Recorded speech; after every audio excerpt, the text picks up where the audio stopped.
I know Sara Conte's here. Of course Sara's here. Sara, again, another person with incredible knowledge about what she does and how she does it. Has booked people from VIP for Gossip Girl, and just one intelligent and great communicator. Sara Conte. All right. So I will give you a mic, and Sara, I'll give you a mic, and take it away. Maybe you both can start with a little who you are and do your thing. Great. Good morning, everyone. How are you today? Thank you. All right. My name is Christine Nelson, and ironically enough, Sara and I used to work together at Central Casting. Yes, we did. And we had so much fun. Christine trained me in my early days. I did, and she's the best. She does Gossip Girls, the #1 show in the country. Give it up for Sara. Give it up for Sara. Thank you, Christine. Christine Nelson, who I dearly miss from our office. It is not the same without her. But I've worked on Gossip Girl for 3 seasons now. I'm on the 3rd season, which is the 4th season of the show. And it is an extremely rewarding experience because of the challenge that is there with the, growing pool of talent that we have in New York and the new faces that are always coming up. We always are looking to find the newest people, the most reliable people, and frankly, the most beautiful people. So that's what we're here to do. We're here to scout, and we're here to find the new faces. And Christine. And her show is basically about beautiful people. But in this business, I mean, everyone has a look. Right. Everyone's a star. Right. We used to do Law and Order, and people would pick out somebody in the room and say, "Hey, can you act?" Of course, the answer would be. Yeah, and it happens all the time. So by being on set, you are somewhere. Because a lot of people think, well, I don't do extra work, my manager doesn't want me to do extra work. Whatever your thing is, that's your business, and that's how you want your career to kind of roll. But by being on set, and I tell people this all the time, perhaps you might see something that is for you, aside from acting. Like that's how it worked for me. I didn't really want to be an actress. I was like, I was a dance teacher for a really long time in Queens, moved out to LA, and then I was like, wow. I met this really great Hare Krishna man on the beach, and he said, why don't you do extra work? I was like, what's that? So I did some extra work. I took cabs from Venice Beach to Warner Brothers, and I just like, wow, I love it here. This is great. But then someone said work for Central Casting. Called them up. Got an interview, got a job. And that's kind of how it started for me. When I was standing on sets like Seinfeld and Friends and Cheers, and I felt like, wow, my dream has come true, that I've actually made this happen. And nobody opened a door for me. I knew no one in LA. I had 2 friends of friends that I shared a house with on Venice Beach, and I loved it. It was the greatest place. So if anyone, if you ever really take a break from New York and go out there, pilot season, right? It's coming up. Absolutely. So much work going on out there as well. New York is busy, is getting very busy very shortly too. Sara, take it. Yes. Well, I am originally from Providence, Rhode Island, where they have some industry there. It's few and far between. There's some theater. There's a few productions that worked on shows like Brotherhood. I don't know if anybody knew about Brotherhood. HBO with Jason Isaacs. And there are a few other projects. There was Providence, short-lived, but still wonderful. And they've had a few pilots there as well. So I kind of grew up seeing, glimpses of productions and really loving the business and loving movies and loving TV and loving actors. Really growing up, admiring that world and wanting to create and be in process constantly. Because a lot about being in process, working a lot with the scramble, working a lot with chaos and throwing yourself into situations and then landing on your feet and showing other people that you can do that so that they'll want to work with you, and then finding other people that can do that as well that you want to work with. And when I was in Rhode Island, I decided that I wanted to branch out. New York was very appealing. I came when I was 11. I saw Phantom of the Opera, like many do, and I loved the big city. I loved the bright lights, the tall buildings, and I knew that was where I wanted to be. So when I graduated from college with a BA in theater, I interned. I interned at a small production company, and they were signing on to co-produce a small feature film, an indie feature film, or sorry, an indie film, not a feature film, an independent film. 2 cups of coffee this early is not good. A small indie film with Vanessa Williams and Eartha Kitt, the late Eartha Kitt, and it was called. At the time it was called Lucy and Lucy, but it is now called And Then Came Love. It was a very small production, but they signed on, the production company I was interning with signed on to do the casting. They held the casting sessions with Caleri Casting, which is a big name casting company in New York, in which I, helped shoot the casting sessions, fell in love with that process. And then they also signed on to do the extras casting, which was they could chew at the time. And when they asked the interns and they said, who wants to help us cast, my hand shot up in the air. And I knew that that was something that I could do, that I was interested in. And at the time, I didn't really know, what the process was going to be like, what the demands were going to be, but I was willing to do it. And I ended up casting 550 extras for a production that was up for 3 weeks. Minors included, all from headshots. Cold called everybody. And it was non-union, non-paying gig, but it was rewarding. And it got me where I am now.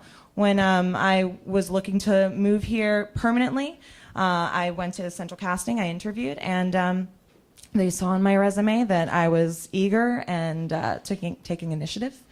And so they picked me up, and We picked her. And so now I've been casting Gossip Girl. I cast a feature film, Gigantic, Date Night with Steve Carrell and Tina Fey. Our office worked on Law and Orders, all that good stuff. Sarah and I also did When in Rome together. That was a big one. With Kristen Bell and Josh Duhamel. Yeah, we also did Ghost Town. Mm-hmm. What else did we do? Life on Mars. Life on Mars. It was on TV for a short time. Fringe. Until they moved to Vancouver. A lot of productions going to Canada. Yes. So if you go to Canada, there's a lot of work in Canada too.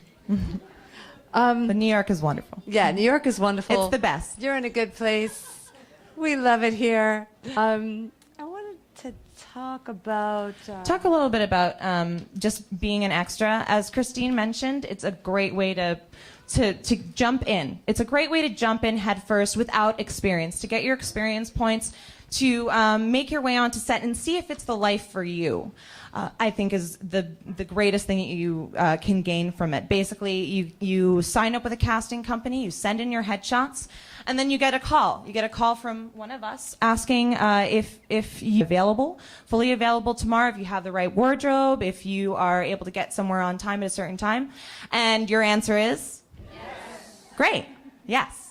It should be yes, if you are available and if you if you're honest with the casting director. It is important to say yes first, but I think what is even more important sometimes is when you are being authentic, when you're being your authentic self, as Valerie pointed out, you need to be honest. It's really important to be honest about yourself and who you are.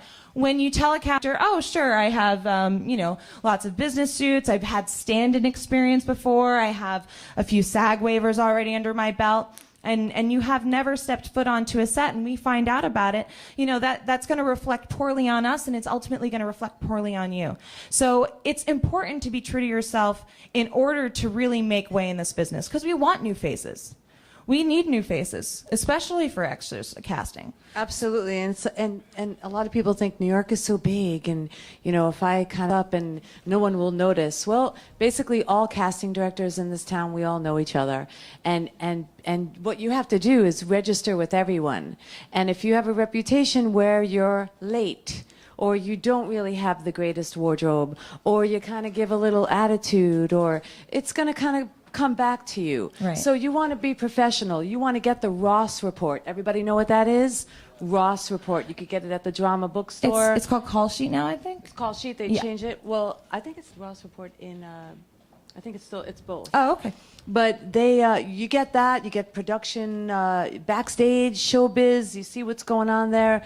Craigslist always has postings. Casting networks, that's New York Castings. New York Castings, we deal with, there's a database that Casting Networks has that all of us casting directors love. But the most important thing is being professional and being on time. And I will say this, I had an experience, a movie called Made in Manhattan with Miss Jennifer Lopez. And it was a great movie to work on and everything was wonderful.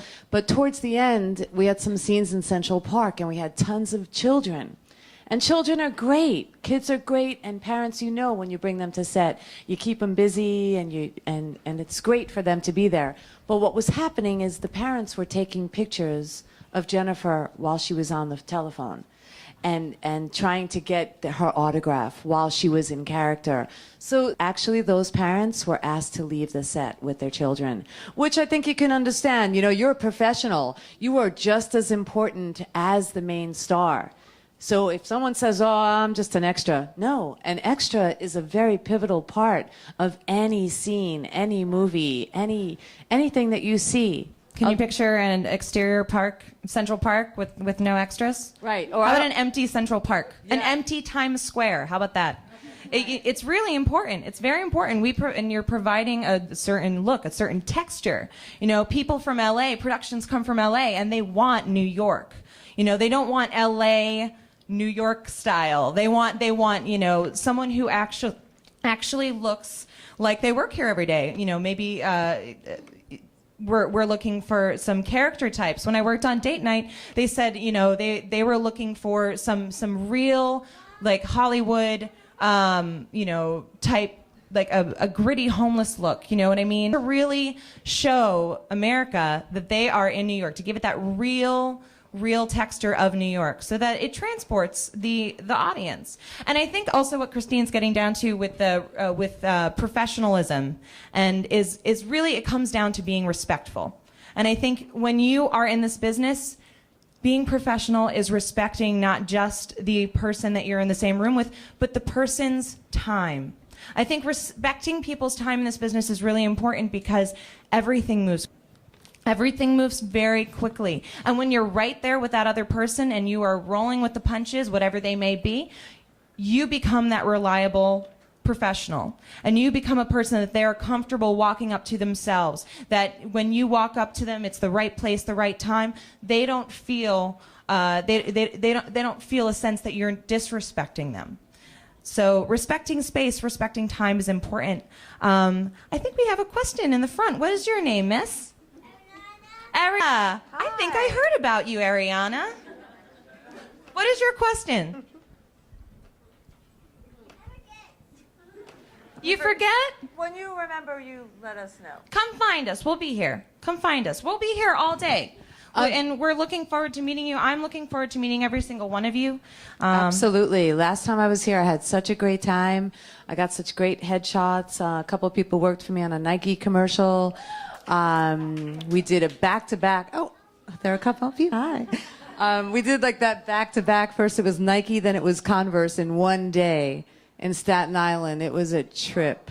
But some people worked both. You know, they started at 7 a.m. and they finished 7 a.m. the next morning. We didn't expect them to want to work like that. Yeah, it does happen. It happens. And, you know, when you're in heels for 14 hours... You know, it's the way it goes. That's work. Are you the red light?